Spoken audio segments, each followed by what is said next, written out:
بسم اللہ الرحمن الرحیم۔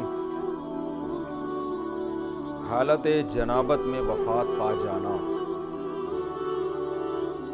ایک صاحب اللہ کو پیارے ہو گئے، انہوں نے تو ان صاحب کا نام بھی لکھا ہوا ہے، یہ مناسب نہیں ہے کسی کے راز کو اس طرح فاش کرنا۔ خیر کہہ رہے ہیں جی محمد تنظیم صاحب ملتان سے پوچھتے ہیں کہ ایک صاحب اللہ کو پیارے ہو گئے ہیں اور وہ ہم مستری کی حالت میں اللہ کو پیارے ہوئے ہیں، اس بارے میں قرآن و حدیث میں کیا حکم ہے؟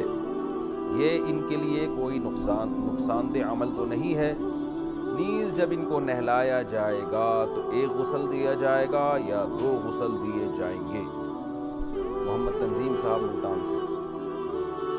اگر کسی پہ غسل فرض تھا اور غسل کرنے سے پہلے اس کی موت واقع ہو گئی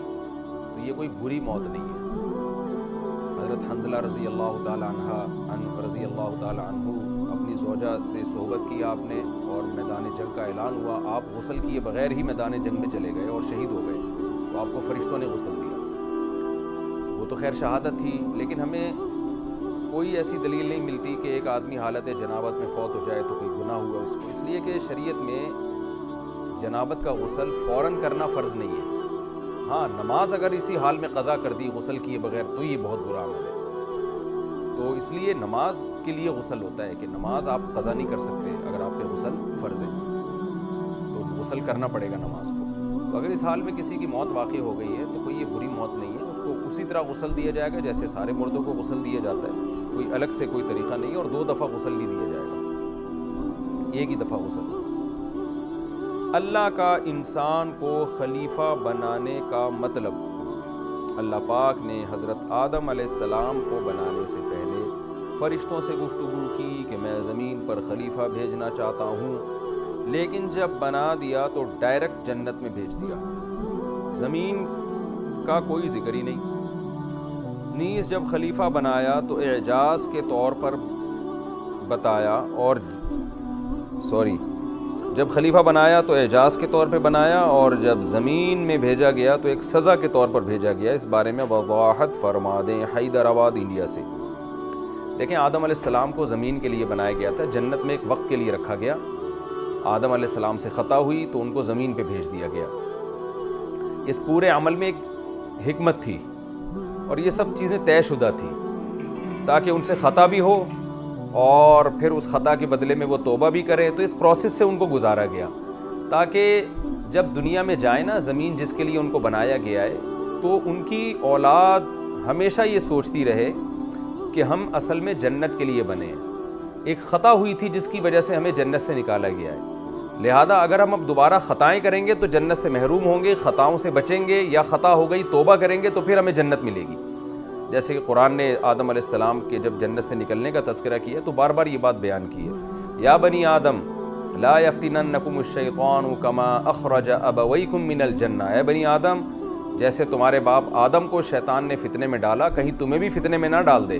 اور آدم کو جیسے جنت سے نکلوایا، یعنی ایسی خطا کروائی تو تمہیں بھی اس جنت سے محروم نہ کر دے۔ تو اس لیے یہ سب چیزیں طے شدہ تھیں پہلے سے، اللہ کی طرف سے یہ اس پروسیس سے گزارا گیا، ان کو ایک حکمت تھی اللہ تعالیٰ کی، ورنہ لانا اللہ نے دنیا میں ہی تھا، آدم علیہ السلام کو ہمیشہ کے لیے جنت میں نہیں رکھنا تھا، کیونکہ اللہ نے جب آدم علیہ السلام کی پیدائش کا ارادہ کیا ہے نا، تو فرشتوں سے یہ کہا میں انی جاعل فی الارض خلیفہ، میں زمین میں اپنا نائب بنانا چاہتا ہوں، تو ظاہر ہے زمین میں نائب ہے نا، جنت میں نیابت کے لیے نہیں اللہ نے پیدا کیا، زمین میں خلافت کے لیے اللہ نے آدم علیہ السلام کو پیدا کیا ہے، تو یہ سب طے شدہ تھا۔ یہی وجہ ہے کہ جب معراج پہ نبی صلی اللہ علیہ وسلم گئے، حدیث میں آتا ہے کہ موسیٰ علیہ السلام کی آدم علیہ السلام سے ملاقات ہوئی تو موسیٰ علیہ السلام نے آدم علیہ السلام سے فرمایا کہ آپ نے جنت کا پھل کھایا اور آپ کی وجہ سے ہم جنت سے محروم کر دیے گئے، تو آدم علیہ السلام نے حضرت موسیٰ سے فرمایا کہ یہ آپ نے واقعہ پڑھا کہاں ہے، یعنی مفہوم پیش کر رہا ہوں حدیث کا۔ موسیٰ علیہ السلام نے کہا تورات میں، تو آدم علیہ السلام نے کہا کیا تورات اللہ نے میرے پیدا کرنے سے پہلے نہیں لکھ دی تھی؟ تو موسیٰ علیہ السلام نے کہا ہاں بھائی تورات تو ازلی ہے، ہمیشہ اللہ کا کلام ہے وہ، تو کہا تو اس میں تو یہ واقعہ اللہ نے پہلے ہی لکھ دیا تھا تورات میں، میرے پیدا کرنے سے پہلے کہ آدم سے خطا ہوئی اور جنت سے نکال دیے گئے، تو یہ تو پہلے سے ہو گیا تھا۔ تو حدیث میں آتا ہے فحج آدم موسیٰ، آدم علیہ السلام دلیل میں موسیٰ علیہ السلام سے غالب آ گئے، یعنی موسیٰ علیہ السلام گویا یہ مناظرے میں شکست کھا گئے آدم علیہ السلام سے، تو اس لیے یہ ایک حکمت تھی۔ ورنہ حقیقت میں تو پیغمبر سے جرم اور گناہ ہوتا ہی نہیں ہے. یعنی گناہ تو یہ تو اہل سنت والجماعت کا عقیدہ ہے کہ پیغمبر سے کبھی گناہ نہیں ہوتا. تو ایک حکمت تھی, مصلحت تھی, اس پروسیس سے گزارا گیا تاکہ ہمیں عبرت حاصل ہو. اور بہت سارے اسباق ملے ہمیں اس واقعے سے کہ خطا آدم سے بھی ہوئی, شیطان سے بھی. آدم علیہ السلام نے توبہ کر لی, شیطان نے توبہ نہیں کی. تو خطا ہو جائے توبہ کرو, شیطان کی طرح اس پہ اکڑے نہ رہو. تو اصل مقصد یہی تھا دنیا میں لے جانا. وہ آدم علیہ السلام سے خطا نہ بھی ہوتی تو قرآن و سنت سے یہ پتہ چلتا ہے پھر بھی دنیا میں ہی آنا تھا, لیکن ایک پروسیس ہوا ہے اس کے. ویسے بھی آدم علیہ السلام کی خطا تو اللہ نے معاف کر دی تھی نا, تو معافی کا تقاضا تو یہ تھا کہ اللہ دوبارہ جنت میں بھیج دیتا, لیکن اللہ نے پھر بھی زمین میں رکھا ان کو.